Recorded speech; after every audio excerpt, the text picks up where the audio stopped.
예, 참 예수님,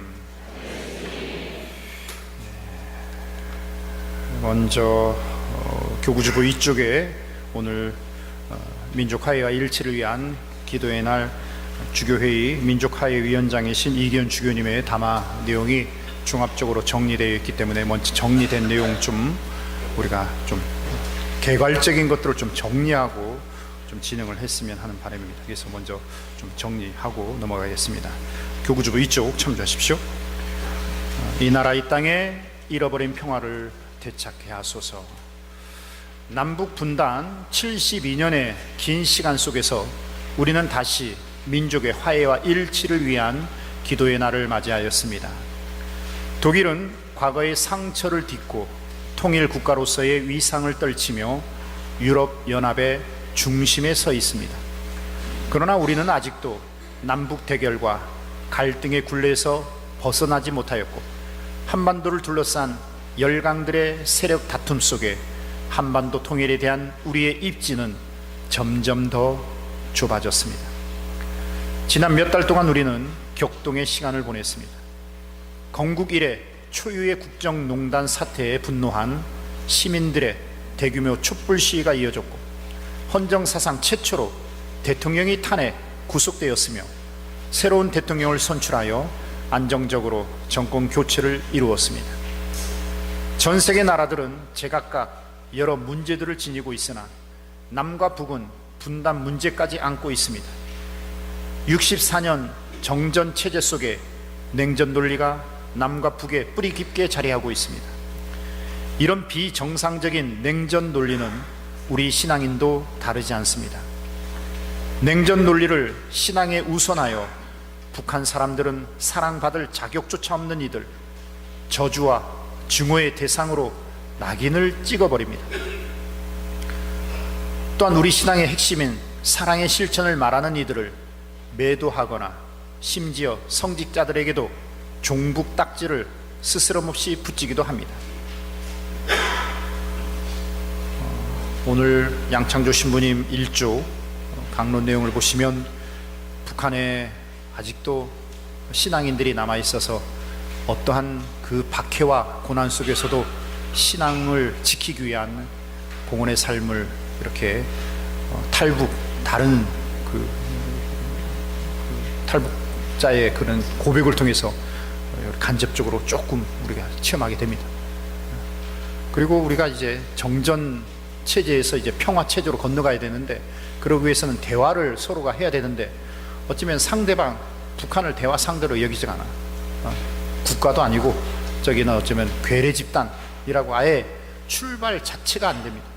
그러니까 뭔가 대화가 안 되고, 대화가 안 되니까 서로 간에 어쩌면 체제 인정이나 그 체제 인정 속에서 앞으로 두 관계 남북이 어떻게 발전적으로 서로 상호 존중하고 타협점을 만들어 갈 건지 진척이 될 수가 없어요. 그리고 거기에 대해서 뭔가 평화를 얘기하게 되고 뭔가 상호 존중을 얘기하게 되면 그 자체가 종북이고, 그 자체가 과거를 모르는, 싸잡아서 완전 감정적으로 매도해버리는, 어떻게 하자는 건지. 하여튼 이런 갈등도 이런 답답함도 없습니다.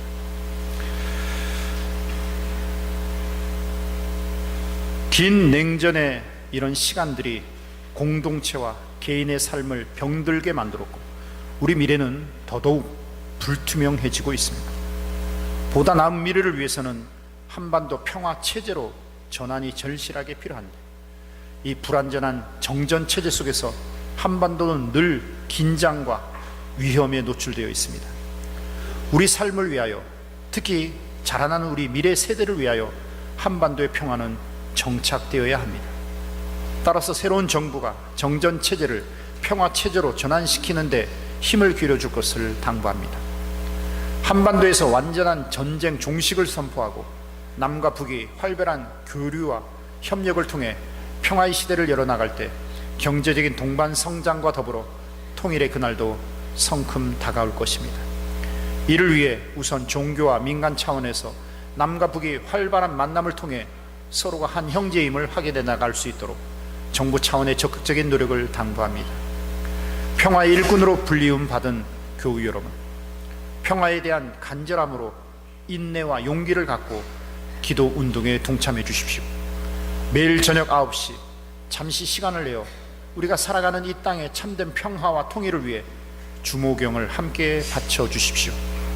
2016년 춘계 주교회에서는 각 본당에 민족 화해 분과 설치를 공고하였습니다. 평화운동을 각 본당 단위에서부터 적극 실천해 나가야 합니다.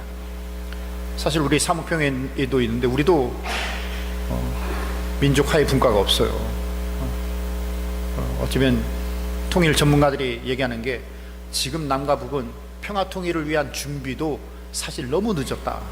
지금부터 준비도 너무 늦었는데 우리는 그런 준비라든지 노력이 전혀 없는, 그래서 통일이 되면 오히려 부담스러울 거고 우리가 더 버거운 짐을 져야 된다는 이기적인 우리의 입장의 논리로 인해서 아예 우리 스스로가 장애가 되고 걸림돌을 만들어버리는 현실이 사실은 그렇습니다. 우리 본당도 민족화해 분과 설치를 적극적으로 생각해야 될 때다. 생각해야 될 때가 아니라 해야 된다라고 생각합니다. 냉전 논리에 젖어들어 돌처럼 굳은 마음을 살처럼 부드럽게 만들기 위해 각종 교육과 체험 프로그램들을 활용하고 남북 교류 협력에 교회가 선도적으로 참여하기 위한 재원 마련에도 힘써야 할 것입니다. 금년은 파티마에서 성모님이 발해하신 지 100주년이 되는 해로 발현 당시 세상의 평화와 구원을 위해 회개하고 묵주 기도를 봉헌하라 하신 성모님의 말씀은 분단과 갈등의 삶을 살아가는 오늘의 우리에게도 하시는 말씀이라 생각합니다. 평화에 모이신 성모님을 모시고 평화가 강물처럼 넘실거리는 한반도 이 땅을 함께 만들어 갑시다. 오늘 평화신문에 보면 이기현 우리 민족화해 위원장이신 주교님의 인터뷰 내용이 이렇게 한 명 가득 실었습니다. 사실 그분의 이제 조상들 얘기가 먼저 서문에 실렸는데 제 4대 조선의 교구장이었던 베르네 주교님을 모셨던 그런 집안이고 또 삼촌이 평양교구 신부님이셨습니다. 6.25 때 이미 정말 어쩌면 평양 떠나면서 북한 공산당이 이렇게 학살해버린 순교자 집안입니다. 이렇게. 그리고 시복, 지금 우리가 6.25 때 희생되신 분들을 위한 시복 운동들이 이미 시작됐지요. 그런 상황 안에서 북한에서 이렇게 남쪽으로 피난 온 피난민 가족이 이기현 주교님입니다. 그런 내용이 전제되어 있고 그 후반부 내용을 제가 좀 읽어드리도록 하겠습니다. 부모님이 이런 삼촌이라든지 우리 조상들의 신앙 생활을 늘 얘기해 주면서 회상했던 그 모습은 이기현 주교님의 평생 관심거리가 되었고 기도 지향이 됐습니다. 이기현 주교는 신학교도 평양교구 소속으로 들어갔고 사제 서품도 평양교구 소속으로 받았습니다. 삼촌 신부가 평양교구 소속이었고 순교자인이 평양교구 소속이 됐으면 좋겠다는 아버지의 말씀에 두말 없이 순종했기 때문입니다. 그때도 평양교구는 실상 존재하지 않는 교구였습니다. 하지만 평양교구 소속 신학생으로서 사제로서 살면서 평양교구 소속이라는 게 정말 자랑스러웠습니다. 통일되면 언젠가는 박해의 땅, 순교의 땅 평양에 돌아가 선교할 수 있을 거라는 꿈을 꿨지요. 2027년이 평양교구 설정 100주년이 되는 해입니다.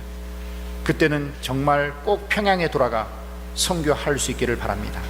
그날을 위해 매일 저는 기도하고 있습니다. 민족의 십자가, 분단 속에서 나고 자라고 성장했으니 분단의 상처, 그 아픔이 얼마나 컸겠습니까? 그래서 더더욱 이기현 주교는 평화를 위한 기도위원들을 간절히 호소합니다.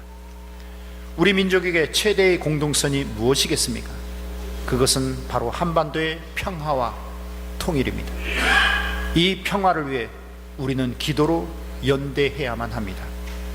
날마다 밤 9시면 민족 화해와 일치를 위한 기도와 묵주기도를 꼭 바친다는 이기현 주교는 평화를 위한 연대는 기도로 이루어지는 연대가 그 시작이라며, 그렇기에 파티마 성모님께서는 매일매일 끊임없이 묵주기도를 바치라고 하신 것이고 우리도 파티마 성모님의 뜻대로 평화를 위해 매일 묵주기도를 봉헌해야 할 것입니다 라고 당부하고 있습니다. 그리고 이기현 주교는 이어서 용서야말로 평화를 실현하는 가장 훌륭한 방법이라고 강조합니다. 용서 없이 화해는 시작도 할 수 없기에 어렵더라도 용서하려고 노력해야 합니다. 그래서 2015년 12월 자비의 희년이 시작되기에 앞서 저는 파주 적군 묘지에 찾아가 먼저 용서와 화해를 청하는 미사를 봉헌하게 되었고, 해마다 그곳에서 미사를 봉헌하며 우리에게 잘못한 일을 용서하였던 것처럼 우리 죄를 용서하소서라고 우리 자신을 먼저 봉헌합니다. 이기현 주교는 우리 스스로 매일의 삶에서 용서하는 사람이 되어야 하고, 이 용서는 사회 안에서도 이루어져야 한다면서 그래야 그동안 이루어졌던 사회의 모든 불목과 장벽이 허물어지는 세상이 될 것이라고 지적합니다. 이기현 주교는 요즘 새 정부가 한반도 평화를 위해 애쓰는 정부, 손을 내밀어 먼저 대화를 나누는 정부가 되게 해달라고 기도합니다. 참회와 속죄 성당에는 실타래를 푸는 성모님 성화가 있습니다. 분단 속에서 실타래처럼 너무도 복잡하게 얽혀버린 이 한반도의 평화를 이루기 위해 성모님께서 매듭을 푸는 데 도와달라고 간절히 은총을 청구합시다. 갈등과 질곡으로 너무도 얽힌 이 남북관계, 그 꼬여버린 실타래를 푸는데 우리도 성모님과 함께 남북의 화해와 평화 통일을 위한 기도로 연대로 한몫해야 합니다. 이것이 바로 평화를 위한 동참이며 이 한반도의 구원의 빛이 스며드는 첫걸음일 것입니다. 1962년도 요한 23세 교황님이 지상의 평화라는 평화에 대한 회칙을 발표했습니다. 평화를 위해서 4가지 기둥이 필요하다라고 했습니다. 그 4가지 기둥이 뭐냐? 첫 번째가 진리입니다. 두 번째가 정의입니다. 세 번째가 사랑입니다. 네 번째가 자유입니다. 여러분, 진리가 뭘까요? 예수님께서 빌라도에게 이렇게, 빌라도가 신문을 하잖아. 그때 예수님 말하죠. 나는 진리를 위해서 이 세상에 태어났다. 빌라도가 조소하면서 묻지요.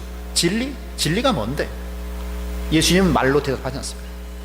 십자가로, 행동으로 진리가 뭔지를 답합니다. 진리가 뭘까요?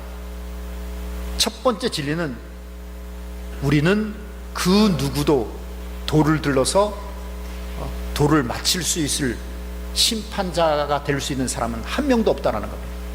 한마디로 죄인 아닌 사람 없는 거예요. 다 저마다의 한계, 유한한 정답, 유한한 입장에서 서로를 평가하고 판단하고 단지하고 있는 어리석은 나약한 죄인이라는 게 첫 번째 진리입니다. 이런 죄인 아닌 사람이 없는 이 세상에 하느님은 예수님의 십자가를 통해서 우리가 회개했든 회개하지 않았든 무조건적으로 용서하시고 우리를 구원하신다는 게 두 번째 진리입니다. 그래서 이런 인간의 죄인, 그리고 이런 죄인들을 향한, 인간을 향한 무조건적인 대자 대비의 하느님의 그 자비, 이런 진리를 토대로 우리는 하느님의 정의를 얘기하게 됩니다. 하느님의 정의가 뭘까요? 너희들 인간들 회개하고 똑바로 살면 내가 그때 용서해주고 내가 구원을 해줄게. 천만의 말씀. 하느님의 정의는 우리가 회개를 했든 회개질을 하지 않았든 부모님의 마음으로 우리를 향한 변함없는 용서와 사랑과 구원을 베푸신다라는, 그래서 하느님의 구원의 흐름에서 배제될 사람 한 명도 없다라는, 이게 진리이고 정의입니다. 그래서 그 정의의 토대로 우리는 하느님의 사랑을 뵙습니다. 하느님의 사랑은 에로스적인, 인간적인, 감정적인 사랑이 아니에요. 우정, 친구들 사이의 우정의 신의의 사랑이 아니에요. 하느님의 사랑은 아가페적인, 무조건적인 부모의 사랑입니다. 7번이 아니라 77번 죽을 때까지 용서하시는 그런 신적 사랑이 하느님의 사랑입니다. 그때 우리는 자유롭습니다. 상대방이 어떻게 나오든지 간에 우리는 하느님의 사랑을 토대로 상대방을 용서하게 되고 상대방을 존중하게 되고 실타래같이 꼬여버린 이거를 풀어나갈 수 있는 진정한 평화의 지혜로움의 자유의 그 구원의 사도가 될 수 있습니다. 오늘 민족 화해와 일치를 위한 기원 미사하면서 어쩌면 교황님은 이런 평화에 대해서 이런 말을 해요. 정치적으로 정책적으로 크게 생각하지 마라. 먼저 일상 안에서 남성들은 여성들을 존중해라. 부모들은 자녀들을 존중해라.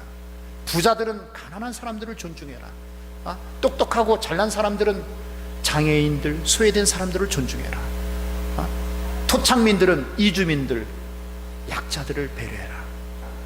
그래서 빈익빈 부익부라는 이 권력을 갖고 서로 폭력하고 불균형한 이 흐름을 서로 존중하고 배려하는 이런 일상의 관계의 치유, 화해를 노력하라. 이게 평화의 시작이다라고 교황님은 얘기합니다.